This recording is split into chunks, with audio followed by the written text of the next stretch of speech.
जय श्री गणेश, जय भोलेनाथ। भाइयों और बहनों, कान खोलकर सुन लो।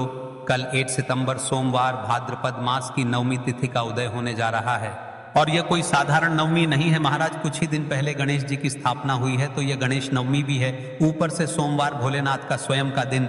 और देखो संयोग, नया महीना भी यहीं से शुरू हो रहा है। तीनों के संगम से जो क्षण बनता है उसे ग्रंथों में विशेष अवसर कहा गया है। ऐसे समय पर किया हुआ मात्र 31 अक्षत और एक दीपक वाला संकल्प जीवन में दिशा मोड़ देता है। महाराज आज बार बार यही याद रखेंगे, मात्र 31 चावल के दाने और एक दीपक का उपाय यही है। आज की वाणी का दिल यही है, आज की साधना का सार। महाराज जो मनोकामना बड़े बड़े पूजा पाठ अनुष्ठान से पूर्ण नहीं होती, वह मात्र इस 31 चावल के दाने और एक दीपक वाले उपाय को करने से पूर्ण हो जाती है।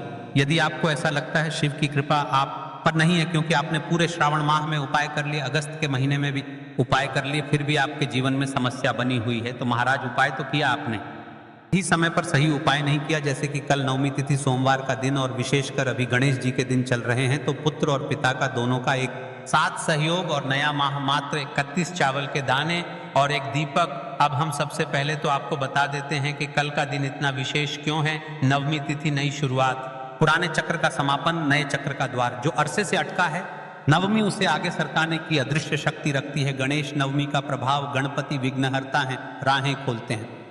जब नवमी और स्थापना की ऊर्जा एक साथ हो तो मनोकामना को रास्ता मिलने की संभावना प्रबल होती है। सोमवार शिव का दिन, करुणा का दिन, क्षमा का दिन। भोले इसलिए कि सच्चे भाव पर तुरंत प्रसन्न हो जाते हैं। सोमवार की नवमी 2 वरदानों का संगम है। सितंबर का प्रथम दिन, महीना बदलना भी मनोबल बदलता है। जो बातें अगस्त में बोझ बनी रहीं, उन्हें यहीं छोड़कर आगे बढ़ने का अवसर है। इसीलिए आज के प्रवचन में हम एक ही बात को बार बार बोलेंगे, मात्र 31 अक्षत और एक दीपक। देखिए महाराज, कई सारे लोग कमेंट करते हैं कि जी उपाय को बहुत लंबा बताते हैं, तो देखिए हम उपाय को आपको इसलिए आराम से समझते हैं क्योंकि हम आपको सारी समस्या बताते हैं। तो वीडियो को आपके बीच बीच में से स्किप नहीं करना है। फिर बोलोगे कि हम पर शिव जी की कृपा प्राप्त नहीं है, हमारे जीवन में दुख कष्ट है, तो आप काम ही वैसे करते हो। देखिए हम राशि से जुड़ा भाग्य भी बताते हैं और भाग्य में चल रही परेशानियों को भी बताते हैं। तो यदि आपको ऐसा लगता है कि आपकी राशि में दोष चल रहे हैं या आप पर चल रहे हैं, तो आप आपका नाम और आपकी राशि बॉक्स में बता सकते हैं। हम अगले वीडियो में आपकी राशि से जुड़ा भाग्य अवश्य बताएंगे। देखिए महाराज जी, आपके घर में से कौन कौन व्यक्ति इस उपाय को करने योग्य है, यानी कौन कौन कर सकता है इस उपाय को और कौन नहीं। जिनके जीवन में दुख कष्ट बार बार लौट आते हैं, जिनकी धन संपदा टिकती नहीं, हाथ आती है और फिसल जाती है, जिनके काम अधूरे रह जाते हैं, शुरू तो करते हैं पर मंजिल नहीं मिलती, जिन्हें लगता है कि किस्मत साथ नहीं दे रही। पूरा श्रावण और पूरा अगस्त भी साधनाएं की, फिर भी मनोकामना अधूरी है। कई भक्त कहेंगे मैंने श्रावण में सरल उपाय किए, अगस्त में भी प्रार्थना की, फिर भी क्यों नहीं हुआ। उत्तर यही है, कभी कभी कर्म और संकल्प का फल समय बिंदु पर ही खिलता है। आज का समय बिंदु वही है, मात्र 31 अक्षत और एक दीपक वाले संकल्प पर ईश्वर की मुहर लगाने का जो चीजें लगभग हो चुकी थी, पर बस एक सही धक्का चाहिए था, वही धक्का है। देखिए महाराज जी, आज के व्यासपीठ पर आज की इस शिव महापुराण की कथा में एक पत्र आया है। जानिए, जिस महिला ने पिछले वर्ष आस्था चैनल के माध्यम से सुनकर इस उपाय को किया, उसके साथ क्या चमत्कार हुआ। मीरा ने श्रावण में बहुत पूजा की थी, घर में महीनों से तनाव था, पति की नौकरी अटक रही, बैंक का काम अटका, बच्चों की पढ़ाई, और ऊपर से मन में भय कि कहीं मेरी किस्मत मुझसे रुट तो नहीं गई। पिछले वर्ष इसी तरह की नवमी सोमवार गणेश प्रभाव आई। किसी ने मीरा से कहा, बहन आज बस मात्र 31 अक्षत और एक दीपक का संकल्प करो। विधि तुम जानती हो, पर आज भाव को मजबूत बाकी ईश्वर पर छोड़ दो। मीरा ने वही किया।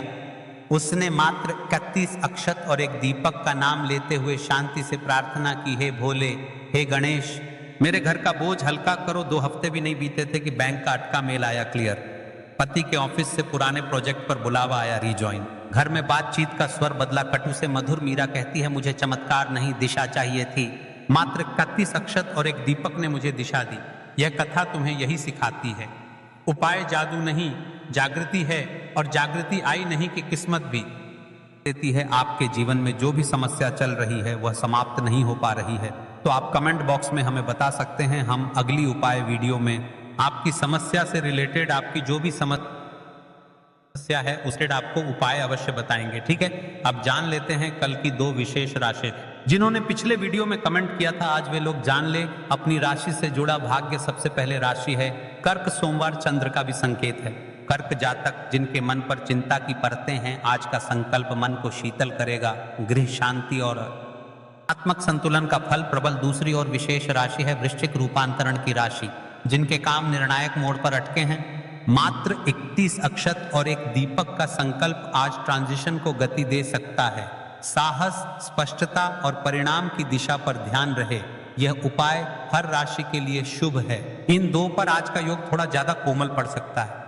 महाराज, हमारे जीवन में कई बार ऐसी परिस्थितियां आती हैं जब हर दिशा से परेशानियां हमें घेर लेती हैं। कभी धन की कमी, कभी स्वास्थ्य संबंधी बाधाएं, कभी परिवार में कलह, तो कभी काम धंधे में रुकावट। ऐसे में इंसान समझ नहीं पाता कि आखिर कहां से समाधान मिलेगा, परंतु हमारे शास्त्रों में विशेषकर महादेव शिव जी की कृपा प्राप्त करने के अनेक उपाय बताए गए हैं। उन्हीं में से एक है 31 चावल के दानों का उपाय। यह उपाय जितना सरल है उतना ही प्रभावशाली भी है। शिव पुराण में वर्णित है कि यदि श्रद्धा और पूर्ण विश्वास के साथ महादेव की उपासना की जाए तो असंभव भी संभव हो जाता है। और 31 चावल के दानों का यह छोटा सा उपाय सीधे सीधे शिव जी को प्रसन्न करने वाला उपाय है। अब सबसे पहले प्रश्न यही आता है कि इन चावलों को कैसे लेना है। ध्यान रहे, चावल टूटे फूटे नहीं होने चाहिए, कांटे पिटे या खंडित दाने नहीं होने चाहिए। चावल साफ, स्वच्छ और पूर्ण दाने होने चाहिए। बाजार से या घर के भंडार से आप चावल ले सकते हैं, लेकिन वह अखंडित होने चाहिए। यहाँ बहुत लोग पूछते हैं, महाराज क्या हम इस उपाय में और कोई भी मिला सकते हैं? तो सुन लीजिए, मूल रूप से यह उपाय सिर्फ 31 चावल के दानों से होता है। लेकिन अगर आप और सामग्रियां जोड़ना चाहते हैं जैसे गंगा जल, पुष्प, बेलपत्र, तो ये और भी उत्तम हो जाएगा। देखिए महाराज, ये जो 31 चावल के दाने वाला उपाय है, ये कोई साधारण उपाय नहीं है। ये उपाय केवल विशेष तिथि पर ही किए जाते हैं और विशेष पावन पर्व पर तो इन उपायों का जो फल है वह भी सबसे बड़ा होता है, यानी कि दुगना प्रधान होता है। तो आपको इस उपाय को अवश्य करना है क्योंकि विशेष तिथि पर ही किए जाने वाले उपाय हैं। महाराज, अपने इस 31 चावल के दाने वाले उपाय को हमें आखिर करना कि समय है, यानी कि सबसे उत्तम समय कौन सा है? तो 2 समय निश्चित है, एक तो सुबह का समय और एक प्रदोष काल का समय। सबसे पहले हम बात कर लेते हैं सुबह के समय के बारे में। देखिए, इस उपाय को आप किसी भी समय कर सकते हैं, लेकिन यदि आप इसे सुबह करते हैं तो सुबह का समय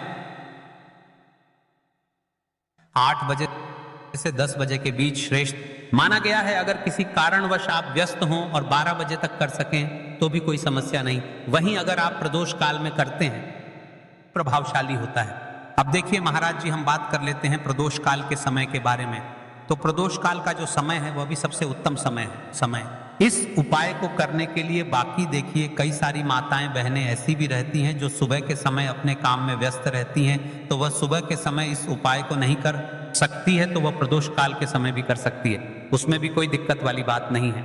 देखिए, उपाय सबसे बड़ा और विशेष महा उपाय है। इस 31 चावल के जाने वाले उपाय को हमें आराम से करना है, तरीके से करना है, इसलिए हम आपको पूर्णता से समझ रहे हैं। तो देखिए, प्रदोष काल का समय लगभग शाम 5 बजे से 6 बजे तक रहता है, लेकिन बरसात या सर्दियों में यह समय थोड़ा आगे पीछे हो सकता है, इसलिए 6 से 8 बजे तक भी इसे करना लाभकारी होता है। ध्यान रखिए, सुबह के समय उपाय करते समय आपको एक लोटा जल अवश्य साथ लेकर जाना है, क्योंकि सुबह शिव जी पर जल ही अर्पित होता है। फिर उसके पश्चात हमें इस 31 चावल के दाने वाले उपाय को करना है। अब देखिए महाराज, कि आप प्रदोष काल के समय यह उपाय करते हैं तो उस समय एक दीपक जलाना जरूरी है। अब देखिए महाराज, सबसे पहले हम बात कर लेते हैं सुबह के समय के बारे में। तो देखिए, यदि आप सुबह के समय उपाय को करने के लिए जा रहे हैं तो आपको एक लोटा शुद्ध जल लेकर के जाना है, क्योंकि शिव जी की शिवलिंग पर सबसे पहले तो 1 लोटा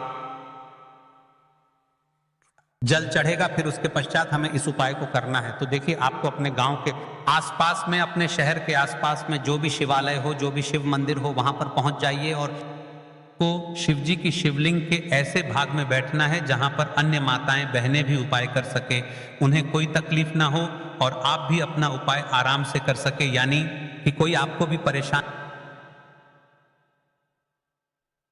ना कर पाए। ठीक है, कई सारे